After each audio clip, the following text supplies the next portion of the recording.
In this video, we're going to be going over 5 awesomely successful rewilding projects here in the UK. Now these include animal reintroductions as well as community and landscape driven projects. And there are of course so many amazing rewilding projects unfolding, so do not see this as a definitive list. And I'm always on the lookout for rewilding projects, so if you know of one, big or small, just let me know.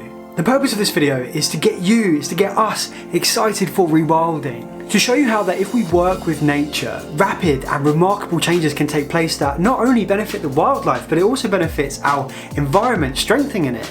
And it also makes the lives of people better too. And I would just like to say hi to any new viewers and a massive thank you to any existing subscribers and those of you that support the channel over on Patreon, where I will be releasing some behind the scenes content of, I want to say, a secret project, of a project which I'm working on. I'll be sharing all of that over on Patreon. Alright, so without further ado and in no particular order, let's get started. For our first project, we are focusing on the work being done to save a single species. A species that has been pushed to the brink of extinction. A species that is currently the UK's most threatened mammal, the Scottish wildcat. Do not mistake the wildcat as a domestic cat gone feral. They are very much their own species, and they would have once roamed across much of the British Isles. It was during the Victorian era where trophy hunting and habitat destruction really started to put more pressure on the wildcat. And for the past 50 years, concerns for the Scottish wildcat's future have been rising, with research in 1990 highlighting the biggest threat to Scottish wildcats today, which is inbreeding with domestic cats. Although very similar in size and seemingly quite similar in appearance, domestic cats and Scottish wildcats are tremendously different, and breeding with domestic cats creates fertile hybrids that dilute these defining features. In 2019, the last known wild population of Scottish wildcats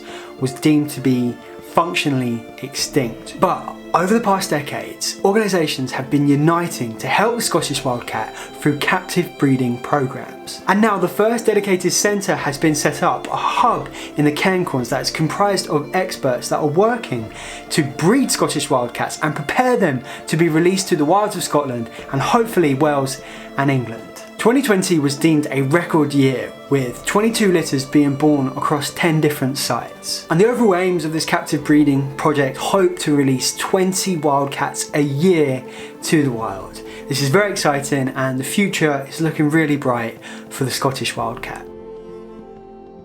This next story is not only one of ecological transformation, but it's also one of economic uplift. For an agricultural estate that was working with, now this is in their own words, soil like concrete in the summer and unfathomable porridge during the winter. Sorry, I find unfathomable a very difficult word to pronounce. Unfathomable. But we are of course talking about the Knepp Castle estate. I've spoken about Knepp a lot on this channel and for good reason too, but if you don't know who they are, let me give you the abbreviated bio. Knepp was a traditionally run estate with a lot of land being dedicated to agriculture. Charlie Burrell and Isabella Tree inherited the estate during the 1980s, and they did their very best to run a productive agricultural farm. But due to the horrendously muddy soils, they just couldn't do it, and they were being outcompeted by the bigger farms on better soils, and they were facing financial ruin. So they had to take a leap of faith. A leap of faith that put nature in the driving seat of their lands, and that leap of faith is of course rewilding. In the space of just 20 years, there has been radical changes, allowing the land to recover and then bringing in grazing herbivores that have shaped the land into a landscape that is now visited by nationally rare animals in great numbers year after year. And that dramatic rate of change when you put nature in the driving seat just cannot be understated.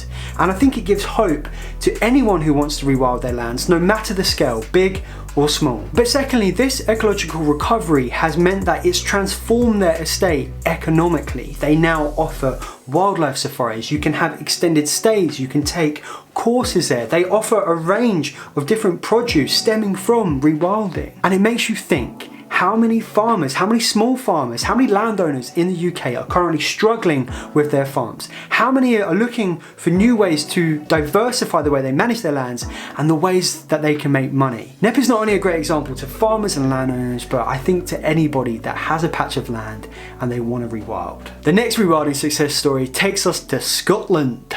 which is the place of dramatic and vast, beautiful landscapes that really does represent the best wilderness that we have here in the UK. But one man, despite this rugged beauty, he felt saddened by what he sees. A sadness conjured by the relics and the evidence of what Scotland once was, but he also saw hope.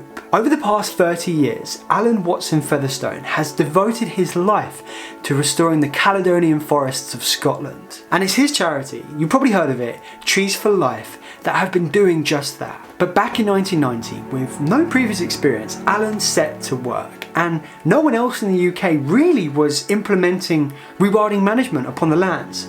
This work was truly pioneering. The very first project was based around encouraging a key component of Caledonian forest, the pine tree. Identifying a patch of land that was bursting with young saplings which were spawned from a mother tree nearby. However, time and time again, the young pines were nibbled down to the ground, overgrazed by deer. A fence was simply put up around this patch of land, and in no time at all, the trees started to grow. Alan recognised that the pressures from an unpredated and undeterred population of wild deer was just too much to allow the trees to grow. And much of Scotland's lands are grasslands. There are no trees left. And it's in these areas that the Foundation has been working hard to plant trees, bringing in volunteers and the local communities to play their part and to plant trees in what Alan calls the web of life. And he says that this web of life encompasses humans too. Humans are part of this, just as much as the tree provides for the insect that provides for the birds. Humans too provide for nature, and it can be summed up in one of Trees for Life's core principles,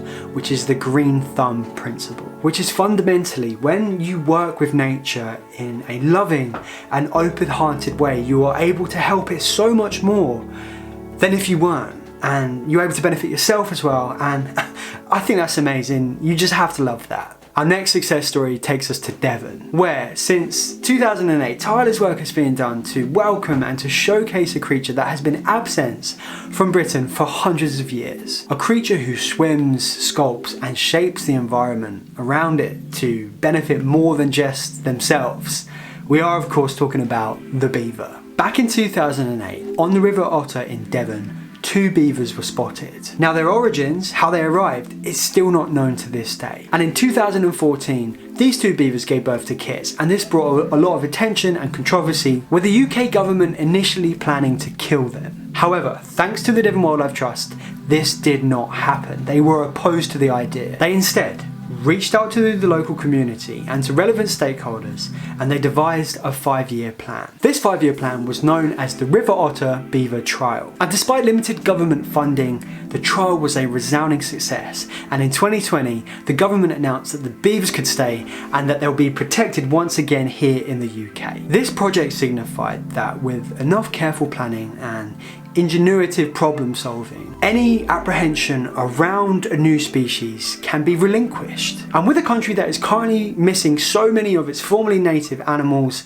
this is really encouraging. For our final rewilding success story, now I've actually really enjoyed making this series. Let me know down in the comments if you'd enjoyed watching it too. For this final story, we're going to be taking a look at a species that sadly, like many of the other native predators throughout British history, has declined. Declined so much so that if humans didn't intervene to start doing some good, this species would have disappeared from England and Wales. I am of course talking about the pine marten. The pine marten is a woodland specialist. It just loves those 3-dimensional layers of an old growth forest. They are adept at climbing in trees and hunting within a woodland setting. And the huge declines in woodland cover in the UK over the past couple of centuries has really taken its toll on the pine marten. And again, much like the wildcat, it's trophy hunting that was another key role in the pine marten's demise. With populations seriously struggling in England and Wales, the Vincent Wildlife Trust decided to take action. Without this action, the populations in England and Wales, they would have died out. Thankfully, the populations in Scotland are much stronger, and following a lot of groundwork, all of the feasibility surveys and public engagement, the Vincent Wildlife Trust were able to capture 51 pine martens between the years of 2014 and 2017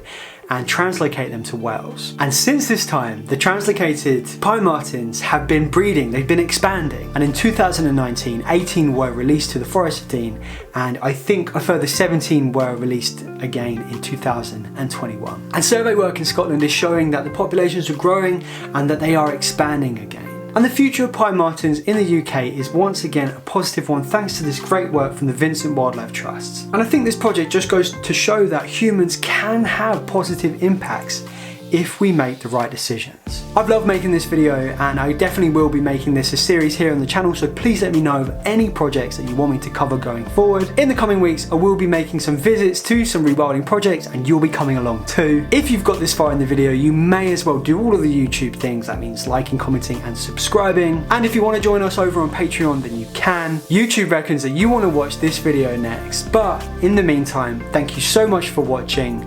Leave curious.